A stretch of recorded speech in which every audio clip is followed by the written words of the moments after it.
تو اللہ سبحانہ و تعالیٰ نے ہمارے جسم میں تمام اعضاء کو خلق کر کے ہر عضو کو اپنے اپنے مقام پر رکھ دیا، یعنی کہ ایک بہترین توازن قائم کر دیا، جس کا اللہ سبحانہ و تعالی سورہ رحمان میں بھی ذکر کرتے ہیں۔ اللہ سبحانہ و تعالی کہتے ہیں اور وضع کر دیا میزان، یعنی توازن قائم کر دیا۔ جب ہم نے اپنی ہی ذات میں، اپنی ہی ذاتوں میں غور و فکر کیا تو ہمیں ہر لحاظ سے اللہ سبحانہ و تعالی کا وضع کردہ میزان نظر آیا۔ ہمارا جسم، اس میں ایک انتہائی غیر معمولی توازن قائم ہے، اور یہ توازن کب تک قائم رہے گا، اس کا جواب بھی اللہ سبحانہ و تعالی نے قرآن میں بالکل واضح کر دیا۔ سورہ الرحمن میں ہی اللہ سبحانہ و تعالی کہتے ہیں، جان لو جو تمہیں ہدایات دے دیں ان کے خلاف اس میزان میں ہرگز مت کرو۔ یعنی اللہ سبحانہ و تعالیٰ کہہ رہے ہیں کہ جان لو جو تمہیں ہدایات دے رہی ان ہدایات کے برخلاف، ان ہدایات کے برعکس کوئی بھی عمل نہ کرو اس میزان میں۔ پھر آگے اللہ سبحانہ و تعالیٰ کہتے ہیں، اور قائم کرو وزن قسط کے ساتھ اور نہ خسارہ کرو میزان میں۔ جو ہم نے توازن قائم کر دیا اس میں خسارہ نہ کرو۔ تو خسارہ کیسے ہوتا ہے، قسط کے ساتھ وزن اس میزان میں قائم کرنا کیا ہے، اس کو بھی ناظرین ہم یہاں پر جان لیتے ہیں تاکہ ہم پر ہر لحاظ سے ہر بات بالکل کھل کر واضح ہو جائے۔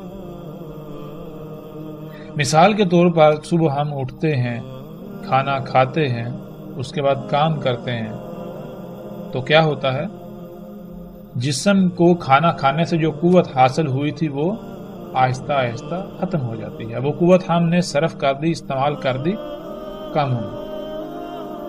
تو اللہ سبحانہ و تعالیٰ یہ کہہ رہے ہیں کہ ایسا ہرگز نہیں کرنا کہ جو قوت جسم میں ہے وہ تو استعمال کر لو، لیکن واپس جسم کو وہ قوت فراہم نہ کرو، ایسا نہیں کرنا۔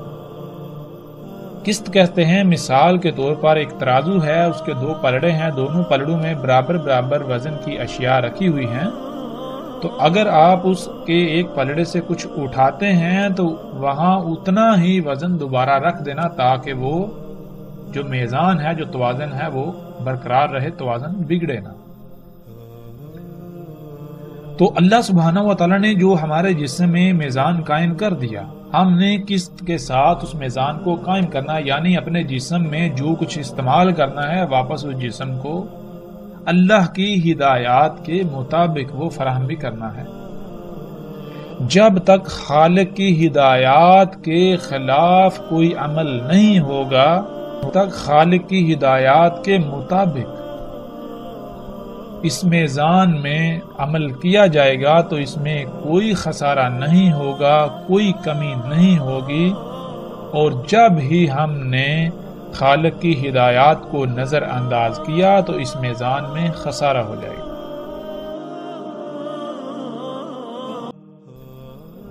اللہ سبحانہ و تعالیٰ نے ہمارے جسم میں جو میزان قائم کیا وہ میزان قائم کیسے رہے گا، وہ کون سی ہدایات ہیں جن ہدایات پر عمل کر کے ہم اس میزان کو برقرار رکھ سکتے ہیں۔ اللہ سبحانہ و تعالیٰ نے اس کو بھی بالکل واضح کر دیا۔ ہمارا جسم جو کئی اعضاء کا مجموعہ ہے، جب ہم غور کریں تو ہمارے اوپر یہ بات کھل کر واضح ہو جاتی ہے کہ ہر عضو جو ہے وہ کئی مخلوقات کا مجموعہ ہے، اور اس میں ہر خلق لا تعداد خلیوں سے وجود میں آئی۔ ایک خلیے میں لا تعداد ذرات یعنی ایٹمز ہیں، اور ایک خلیہ اگر ہم اس کی بات کریں تو ایک خلیہ بالکل ایسے ہے جیسے ہماری ایک زمین، یہ ہماری دنیا ہے جس پر ہم رہ رہے ہیں۔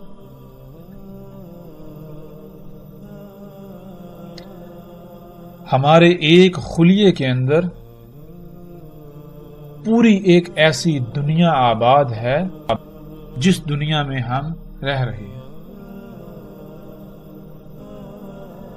ہمارے ایک خلیے کے اندر لاتعداد مخلوقات ہیں، فیکٹریاں، کارخانے، صفائی کا نظام، ٹرانسپورٹ کا نظام، ایک انتہائی عجیب و غریب پیچیدہ ترین نظام ہے، پیچیدہ ترین دنیا ہے، اور اس دنیا کا نظام تب تک ٹھیک سے چلے گا جب تک اس دنیا کو جو اس کی ضروریات ہیں وہ خالق کی ہدایات کے مطابق فراہم کی جائیں گی۔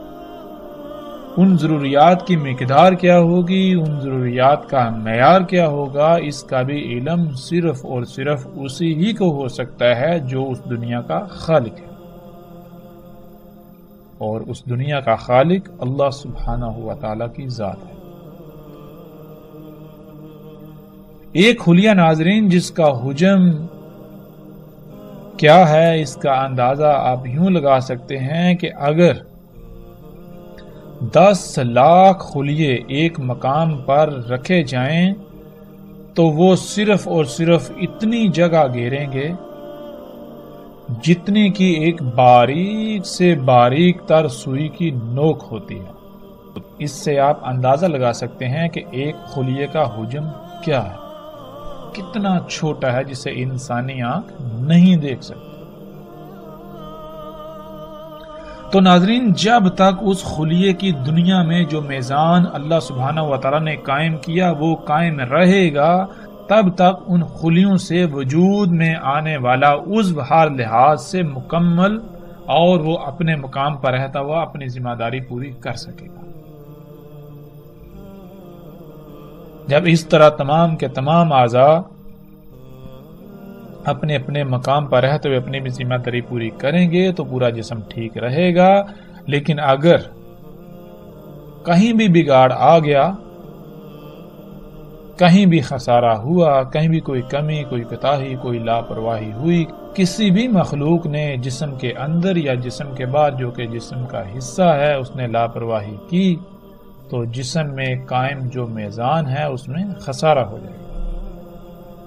جس خسارے کو ہم بیماریوں کا نام دیتے ہیں، اور اگر اس خسارے کو دور نہ کیا جائے، اس بگاڑ کو ختم نہ کیا جائے جو کہ فساد کہلائے گا، اس کی اصلاح نہ کی جائے تو پھر ایک وقت ایسا آئے گا جب یہ جسم اپنی اجل سے دوچار ہوگا، یعنی ایک آخری تباہی اس پر مسلط ہوگی جو اسے ختم کر دے۔ تو ناظرین، اپنی ہی ذاتوں میں ہم جتنا بھی غور و فکر کرتے جائیں وہ کم ہے۔ جیسے جیسے غور و فکر کرتے جائیں گے ہمارے اوپر راز کھلتے چلے جائیں گے۔ تو اب تک جو باتیں ہمارے سامنے آئیں وہ یہ ہیں کہ اللہ سبحانہ و تعالی نے ہمارے جسم کو خلق کیا۔ ہمارے جسم کے 2 پہلو ہیں، ایک ظاہری ایک باطنی۔ جو ظاہری ہے وہ بھی 2 حصوں میں تقسیم ہے۔ اس میں ایک حصہ تو وہ ہے، یعنی کچھ مخلوقات، کچھ اعضاء تو ایسے ہیں جو محکم ہیں، جو فیصلہ کن ہیں، جن کے بارے میں اللہ سبحانہ و تعالی نے ہمیں علم دے دیا کہ ان کا مقصد کیا ہے۔ جیسے ہاتھ ہیں، ہمیں پتا ہے، ہمیں علم ہے ان کا مقصد کیا ہے۔ پاؤں ہیں، ان کا علم ہے مقصد کیا ہے۔ آنکھوں کا مقصد کیا ہے، کانوں کا مقصد کیا ہے۔ ان کے برعکس کچھ ایسے بھی ہیں جن کا علم اللہ سبحانہ و تعالی نے نہیں دیا کہ ان کا مقصد کیا ہے۔ اگر علم نہیں دیا تو اس کا مطلب یہ نہیں کہ ان کا کوئی مقصد نہیں ہے، وہ بے فائدہ ہیں، وہ بے مقصد ہیں، ایسا ہرگز نہیں۔ ان کا بھی کوئی نہ کوئی مقصد ہے۔ ہمیں اگر علم نہیں دیا تو وہ صرف اور صرف اس لیے نہیں دیا کیونکہ ہمارا ان سے ایسا کوئی تعلق نہیں، ہمارے لیے ان کا علم ہونا ضروری نہیں۔ اللہ سبحانہ و تعالی نے انہیں جس مقصد کے لیے خلق کیا ان کو خلق کر کے ان کے مقام پر رکھ دیا۔ جب تک وہ اپنے مقام پر رہتے ہوئے اپنی ذمہ داری ادا کریں گی تو ہمارا جسم ٹھیک رہے گا۔ اس لیے ہمارا ان کے ساتھ کوئی تعلق نہیں، وہ اپنا کام کر رہے ہیں۔ پھر دوسری بات، ہمارے جسم کا ایک باطنی حصہ، باطنی پہلو جو کہ پوشیدہ اعضاء ہیں جن کو اللہ سبحانہ تعالیٰ نے ہم سے چھپا کر رکھ دیا، وہ کیا ہے؟ وہ ہمارے جسم میں اللہ کا غیب ہے۔ جس کا قرآن میں اللہ سبحانہ وتعالیٰ نے بار بار ذکر کیا، جس کے بارے میں اللہ سبحانہ وتعالیٰ نے کہا کہ غیب پر ایمان لاؤ۔ اب غیب پر ایمان لانا کیا ہے؟ غیب پر ایمان لانا یہی ہے کہ اللہ سبحانہ وتعالیٰ نے ہمارے جسم کے اندر وہ اعضاء جو چھپا کر رکھ دیے، ان کو خلق کرنے کا کوئی نہ کوئی مقصد ہے، اور جس مقصد کے لیے انہیں خلق کیا، انہیں اس مقصد کو پورا کرنے کے لیے ان کے مقام پر رکھ دیا، ان کی لائن پر لگا دیا۔ جب تک وہ اپنے اپنے مقام پر رہتے ہوئے اپنی اپنی لائن کو پورا کریں گے، اس مقصد کو پورا کریں گے، تو پورا جسم ٹھیک رہے گا۔ اگر کہیں بھی کوئی بگاڑ پیدا ہوا تو پھر فساد ہوگا، تباہیاں ہوں گی، جن کو ہم بیماریاں کہتے ہیں، اور پھر آخر کار جسم موت کا شکار ہو جائے گا۔ تو جتنے بھی اعضاء ہمارے پوشیدہ ہیں، یہ سارے کا سارا اللہ کا غیب ہے ہمارے جسم میں۔ یہ ہے ایمان لانا کہ اگر ہماری ان تک رسائی ہو جائے تو ہم ان کے ساتھ کسی قسم کی کوئی چھیڑ چھاڑ نہیں کریں گے، ہم ان کے ساتھ کسی قسم کا کوئی پنگا نہیں لیں گے۔ کیوں؟ اس لیے کہ اگر ہم نے ان کے ساتھ چھیڑ چھاڑ کی تو نظام درہم برہم ہو جائے گا۔ ہمارا ان کے ساتھ ایسا کوئی تعلق نہیں کہ ہم ان کے ساتھ چھیڑ چھاڑ کریں۔ یہ ہے غیب پر ایمان لانا۔ پھر مزید اگر ہم غور و فکر کریں ناظرین، اگر جسم سے خون نکال لیا جائے تو کیا ہوگا؟ جسم کانپ اٹھے گا۔ جسم سے جو اللہ تعالیٰ نے جو غیب جو رکھا، جو اعضاء چھپا کر رکھ دیے، جو اللہ تعالیٰ کا غیب ہے ہمارے جسم میں، اگر اس میں سے کوئی بھی چیز نکال لی جائے گی تو کیا ہوگا؟ اس عضو کی، اس شے کی ذمہ داری کی نوعیت کے اعتبار سے جسم کا نقصان ہو۔ یہ تھا اس سوال کا جواب کہ جو اللہ سبحانہ و تعالیٰ نے کہا کہ نہیں خلق کیا ہم نے آسمانوں کو اور زمینوں کو اور جو کچھ ان کے درمیان ہے مگر حق کے ساتھ۔ حق کے ساتھ خلق کرنا کیا ہے؟ اللہ سبحانہ و تعالیٰ نے کہا کہ اپنی ہی ذاتوں میں غور و فکر کرو۔ تو جب ہم نے اپنی ہی ذاتوں میں غور و فکر کیا تو ہمارے سامنے بہت ساری باتیں آئیں، جو چیزیں، جو باتیں، جو سبق ہمارے سامنے آیا تو اللہ سبحانہ و تعالیٰ کہتے ہیں بالکل یہی مثال، بالکل اسی طرح خلق کیا ہم نے آسمانوں کو، زمینوں کو اور جو کچھ بھی ان کے درمیان ہے، اور ہم نے خلق کی اجل مسمى۔ اجل مسمى کیا ہے؟ اس کا بھی بالکل واضح ہو چکا کہ ہم نے یہ سب کچھ خلق کیا ہے، تو ایسا نہیں ہے کہ اگر ان میں چھیڑ چھاڑ کی جائے گی تو یہ ویسی کی ویسی رہیں گی، نہیں، اگر ان میں چھیڑ چھاڑ کی جائے گی، اگر ان کو ان کے مقام سے ہٹایا جائے گا تو پھر کیا ہوگا؟ پھر ان میں خرابیاں ہوں گی، پھر آخر کار ایک ایسا وقت آئے گا جب یہ تباہی سے دوچار ہو جائے گی۔ یہ ہے اجل مسمى۔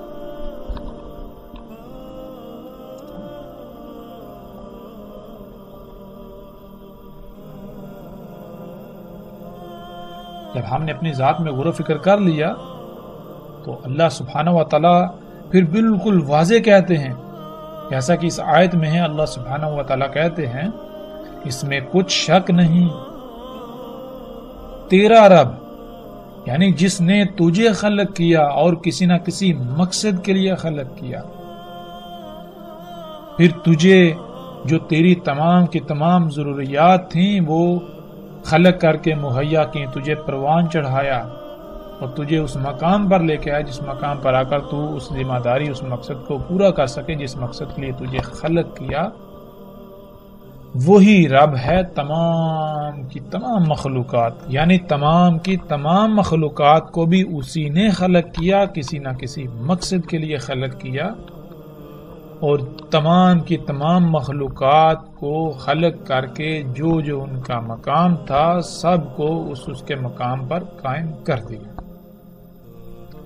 اور اسے ہی علم ہے کہ ان کی ضروریات کیا ہیں، ان کی ضروریات کا معیار، ان کی ضروریات کی مقدار کیا ہے، سب کا سب اسے علم ہے۔ یہ کائنات، یہ تمام مخلوقات کیسے ٹھیک رہیں گی، کائنات کا نظام کیسے چلے گا، یہ سب کا سب صرف اور صرف اسے ہی علم ہے۔ کیوں؟ کیونکہ وہ خلاق ہے، تمام کی تمام مخلوقات کو اسی نے خلق کیا۔